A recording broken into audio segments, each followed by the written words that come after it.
ابلیس شیطان تاریخ میں 4 بار بہت پھوٹ پھوٹ کر رویا۔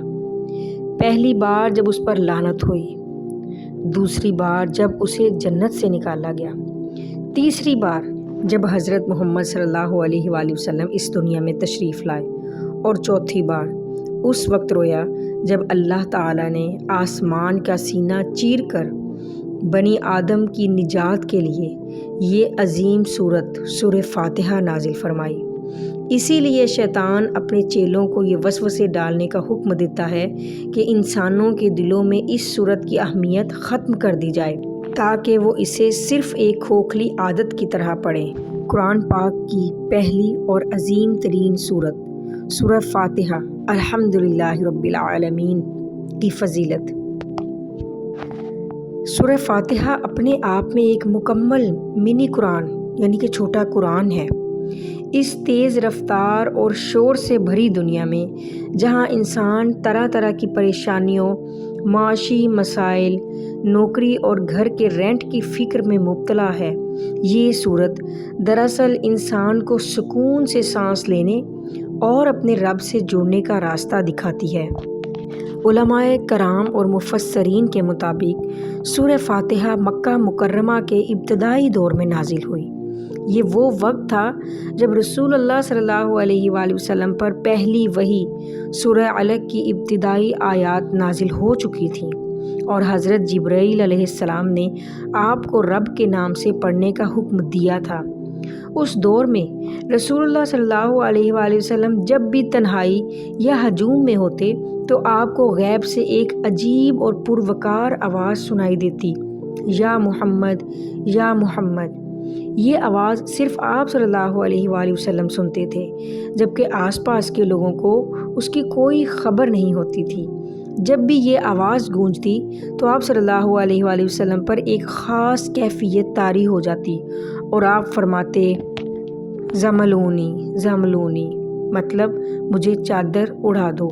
اس کے بعد دوسری وحی نازل ہوئی جس میں آپ کو اٹھنے اور اپنے پروردگار کی بڑائی بیان کرنے کا حکم دیا گیا۔ مکہ کے لوگ اور آپ کے قریبی رشتہ دار آپ کی اس کیفیت کو دیکھ کر فکر مند رہتے تھے، کیونکہ انہوں نے آپ کو پہلے کبھی اس حالت میں نہیں دیکھا تھا۔ آج کی دنیا میں ہر طرف ایک ہی نعرہ ہے کہ میری زندگی میری مرضی، لیکن سورہ فاتحہ انسان کو اس خود سری سے روکتی ہے اور یاد دلاتی ہے کہ اصل حاکمیت اور اتھارٹی صرف اللہ رب العالمین کے پاس ہے۔ اسی نے تمہیں پیدا کیا ہے اور ایک دن وہ تم سے تمہاری زندگی کا سوال کرے گا۔ یہ سورہ کائنات کے تمام جہانوں کے پالنے والے کی تعریف سے شروع ہوتی ہے جو رحمان اور رحیم ہے۔ یہ سورت ہمیں یاد دلاتی ہے کہ اللہ تعالی روز جزا یعنی انصاف کے دن کا مالک ہے۔ یہ ہمیں سیدھے راستے پر چلنے اور ان لوگوں کے نقش قدم سے بچنے کی ہدایت دیتی ہے جن پر اللہ کا غضب ہوا یا جو گمراہ ہوئے۔ حضرت علی رضی اللہ تعالی عنہ کا ایک قول مبارک ہے کہ اگر سورہ فاتحہ کی تفسیر لکھی جائے تو اس سے 70 اونٹوں کو کتابوں سے لادا جا سکتا ہے۔ یہ سورت علم کا ایک سمندر ہے اور یہ ویڈیو اس سمندر سے ایک چھوٹی سی علمی کوشش ہے۔ آپ خود بھی قرآن پاک اور ان سورتوں کی تفسیر کا مطالعہ کریں تاکہ آپ کے اندر علم کی روشنی پیدا ہو۔ آئیے سورہ فاتحہ کی تلاوت سنیے۔ بسم اللہ الرحمن الرحیم۔ الحمد للہ رب العالمین الرحمن الرحیم مالک یوم الدین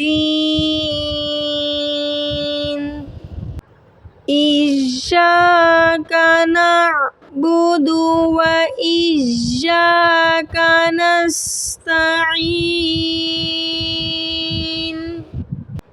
اهدنا الصراط المستقیم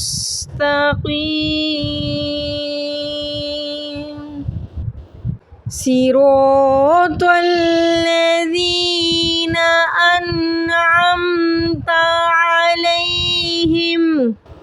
أنعمت عليهم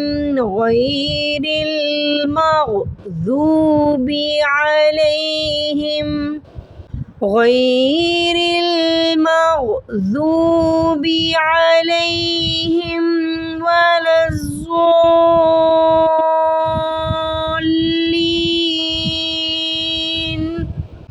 آمین۔ ترجمہ: سب تعریفیں اللہ ہی کے لیے ہیں جو تمام جہانوں کا پالنے والا ہے، بہت مہربان رحم کرنے والا ہے، جزا کے دن کا مالک۔ ہم تیری ہی عبادت کرتے ہیں اور تجھ ہی سے مدد چاہتے ہیں۔ ہمیں سیدھے راستے پر چلا، ان لوگوں کا راستہ جن پر تو نے احسان کیا، نہ کہ ان کا راستہ جن پر تو غضبناک ہوا، اور نہ بہکے ہوئوں کا۔ جزاک اللہ۔ ہوپ فلی ویڈیو پسند آئی ہوگی۔ ویڈیو کو لائک، کمنٹ، سبسکرائب ضرور کر دیجیے گا، ساتھ میں شیئر بھی کر دیجیے گا۔ آؤں گی انشاءاللہ العزیز نیکسٹ انفارمیٹیو ویڈیو کے ساتھ، تب تک کے لیے السلام علیکم ورحمۃ اللہ وبرکاتہ۔